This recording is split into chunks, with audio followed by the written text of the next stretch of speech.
ముఖ్యమంత్రి ఏమో లండన్ పోతా ఉన్నాడు. పిఎల్ఆర్ కంపెనీ వెహికల్స్ ఏమో బయట రాష్ట్రాలకి బయట దేశాలకి ఎక్స్పోర్ట్ అయిపోతూ ఉన్నాయి.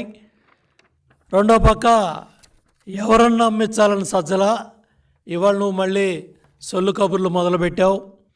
ఇవాళ కేఏ పాల్ కాన్ఫిడెన్స్ లెవెల్ ఏ స్థాయిలో ఉందో జగన్మోహన్ రెడ్డి కాన్ఫిడెన్స్ లెవెల్ కూడా అదే స్థాయిలో నిన్న ఉంది.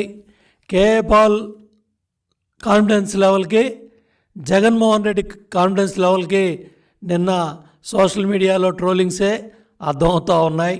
కాబట్టి పిచ్చి ప్రేలాపనలు మానేయండి. ల్యాండ్ టైటిలింగ్ యాక్ట్ మీ పుట్టి ముంచింది.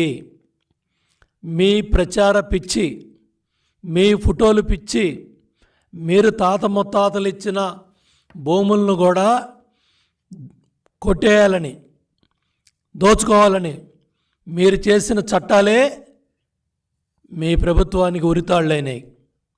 ఇవాళ పెద్ద ఎత్తున ప్రజల్లో తిరుగుబాటు వచ్చింది. ఆ తిరుగుబాటు ఫలితమే జన సునామీ. ఆ జన సునామీ దెబ్బకే మీకు గంగుర్లు ఎత్తుతూ ఉన్నాయి. రోజుకొకళ్ళు వచ్చి మీడియా ముందుకి మాట్లాడుతూ ఉన్నారు. నేను అడుగుతూ ఉన్నా, మొదటి క్యాబినెట్లో కానీ రెండో క్యాబినెట్లో కానీ 40 మంది మంత్రులు ఒక్కడ కూడా ధైర్యంగా మీడియా ముందుకు వచ్చి మేం గెలుస్తామని మాట్లాడట్లేదు. 40 మంది మంత్రులు ఓడిపోతున్నారు. 5 ఏళ్ల పరిపాలనలో మీ మంత్రులు ఎవరైతే ఉన్నారో మొదటి క్యాబినెట్లో రెండో క్యాబినెట్లో మంత్రులు ఎవడో కూడా మీడియా ముందుకు రావట్లా.